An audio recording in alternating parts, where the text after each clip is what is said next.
before this war began, when most people still thought Trump might lose, when most people still thought a U.S. Iran war was too dangerous to happen.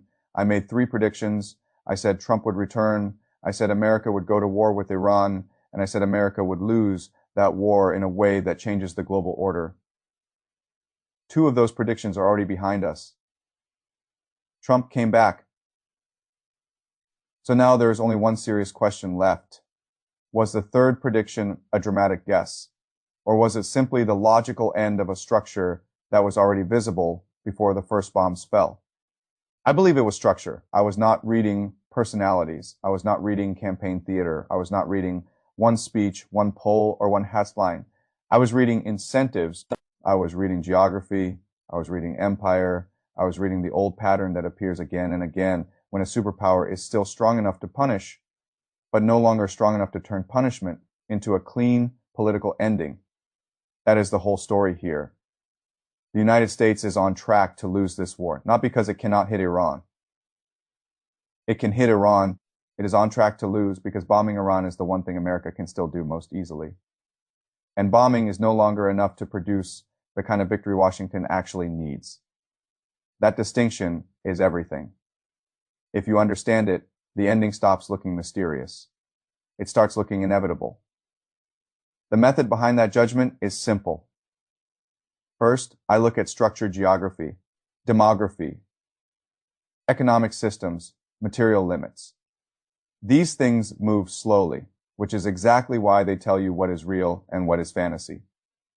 Second, I look at incentives. What does each player actually want? Not what it says it wants, what it really needs. Third, I look at history. Not because history repeats line by line, but because empires under pressure behave in recognizable ways. Weaker states facing stronger powers also behave in recognizable ways. If you know those patterns, you can see them before the people trapped inside them are willing to admit what is happening. That is predictive history, not prophecy, not magic structure. Incentives. So let us begin with the players. What does America say it wants? It says it wants to stop Iran from obtaining a nuclear weapon. It says it wants peace and stability in the Middle East. It says it wants deterrence and security. That is the public language. But what does America actually want? America wants to preserve control over the global oil system because the global oil system still supports the petrodollar, and the petrodollar still supports American financial power.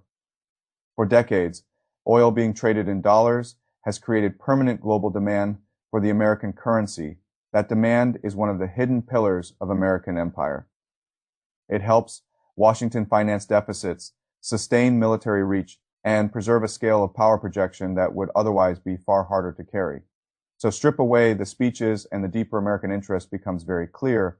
Control the energy arteries, preserve the petrodollar, preserve the imperial system built on top of both. That is what America actually wants. Now look at Iran. Iran says it wants the blockade lifted, the sanctions broken, its frozen funds released, and its sovereignty respected. All of that is true. But what does Iran actually want? First, survival. That is the base layer of everything. Iran has watched the United States spend decades trying to isolate it, weaken it, and, if possible, transform it. Tehran watched Iraq collapse. It watched Libya be destroyed. It watched Syria be shattered. It learned a lesson many outsiders still refuse to absorb. If it does not resist, it does not get peace, it gets dismantled. So survival comes first, but survival is not enough. Iran also wants recognition. It wants to emerge from this war not merely alive, but established as a permanent regional power. It wants Hormuz not just as a temporary wartime lever, but as a lasting source of strategic relevance. It wants its allies protected as part of any settlement.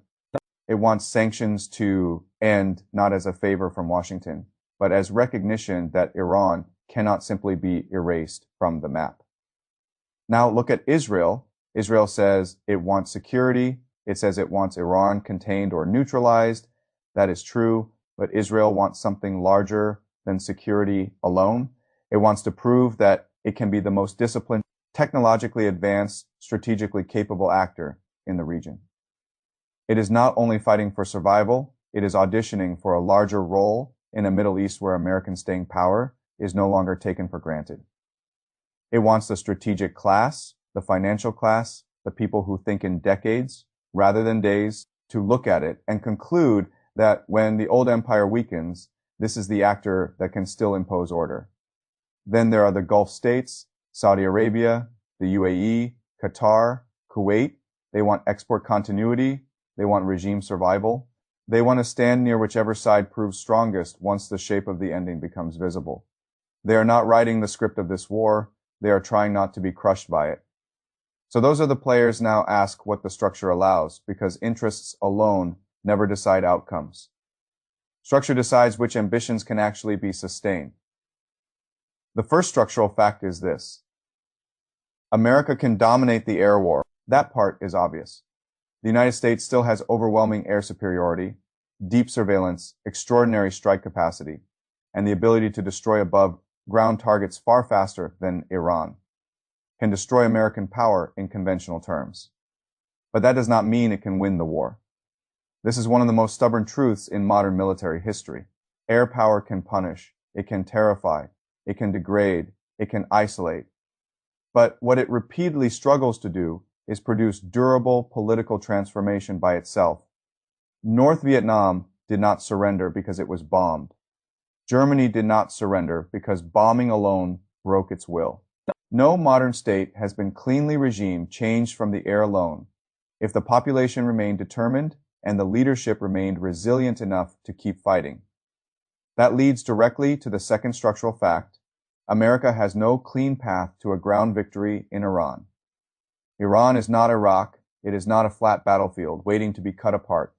It is a large, mountainous country with a population of roughly 90 million, hardened infrastructure, decentralized missile and drone networks, and a military culture shaped by decades of preparation for exactly this possibility.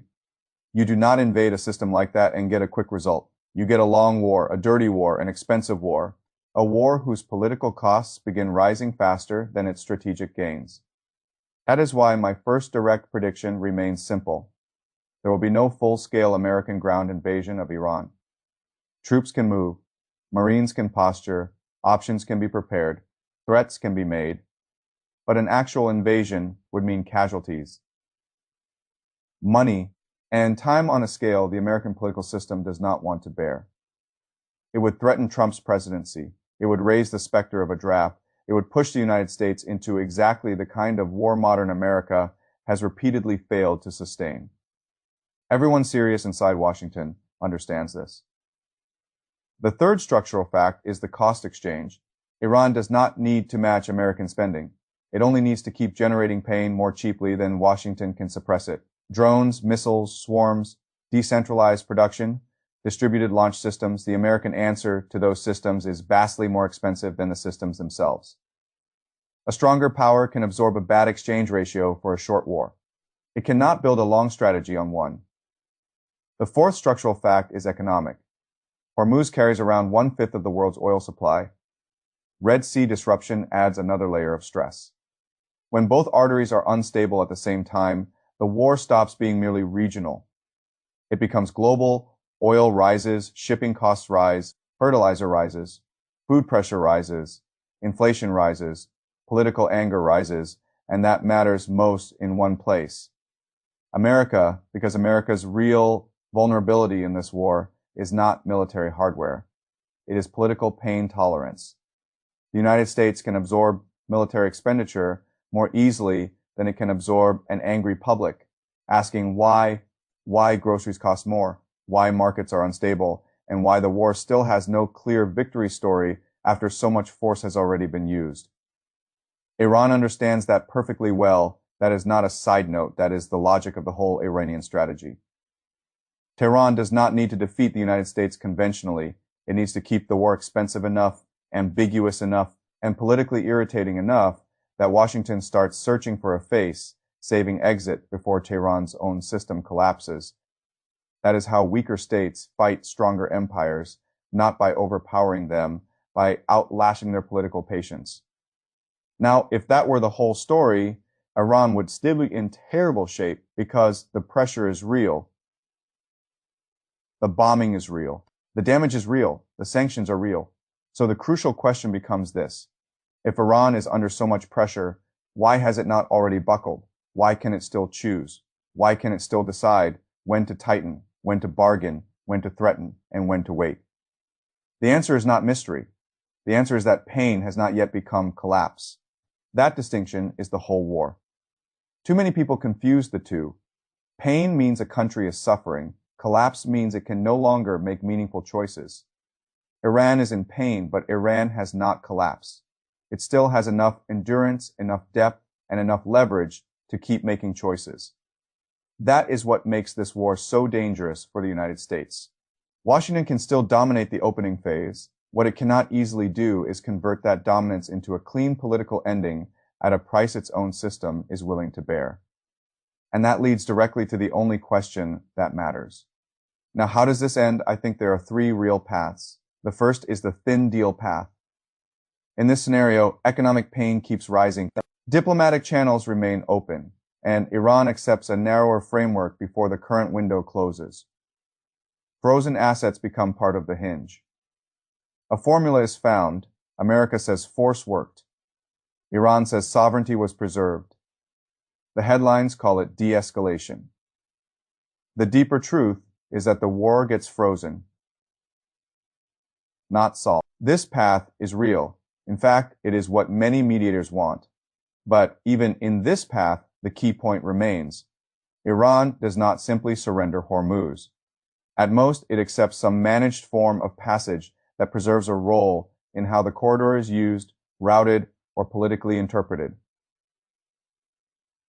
Washington calls that restored navigation. Tehran calls that managed authority. Both sides describe the same arrangement differently. The second path is the breakdown path. Talks fail, the ceasefire collapses, bombing resumes. But the second round is not the first round repeated. The first round damaged the system. It also taught every side what still survived. Networks get patched, infrastructure gets rerouted. Underground capacity becomes even more valuable. The war becomes harsher, more expensive, more desperate. No one publicly wants this path, but every false reading of temporary calm as real resolution makes it more likely. The third path is the long ceasefire path. No grand peace, no clean treaty, no iconic ending, just a prolonged freeze that slowly hardens into reality because the alternatives are too costly, oil matters too much, and nobody wants to admit the conflict is not truly solved so much as parked. This may be the most likely path because it allows every major player to claim something. America can claim deterrence, Iran can claim survival and strategic relevance. Israel can claim it proved its value, the Gulf states can claim continuity, and the wider world can claim it prevented a total breakdown of the energy system. But even if that is how it ends, the underlying lesson is the same. The United States can still dominate the opening phase of wars like this. What it cannot do at a sustainable price is turn that superiority into uncontested political meaning. That is the larger question of this war. Not simply whether America can bomb, not simply whether America can destroy, the real question is whether America can still convert overwhelming force into a clean political outcome when the enemy is resilient. The geography is hostile, the cost exchange is bad, and the global economy begins punishing Washington's own patience faster than Washington can impose its will. That is the deeper pattern, and it is why I think the public conversation remains one full layer too shallow. People keep asking whether Iran blinked. That is the wrong question. The better question is whether this war has already exposed something much bigger. America is trying to solve a 21st century conflict with a 20th century theory of power. That is the analytical correction we need. This is not prophecy. It is structure. It is incentive. It is the logic of empire under pressure. That is why the ending of this war is becoming easier to see. America can dominate the opening phase. It can punish. It can degrade. It can strike. What it cannot do at a price its own political system is willing to bear is turn that superiority into a clean ending on its own terms. And when an empire reaches that point, the ending may still take time, but the direction is already visible.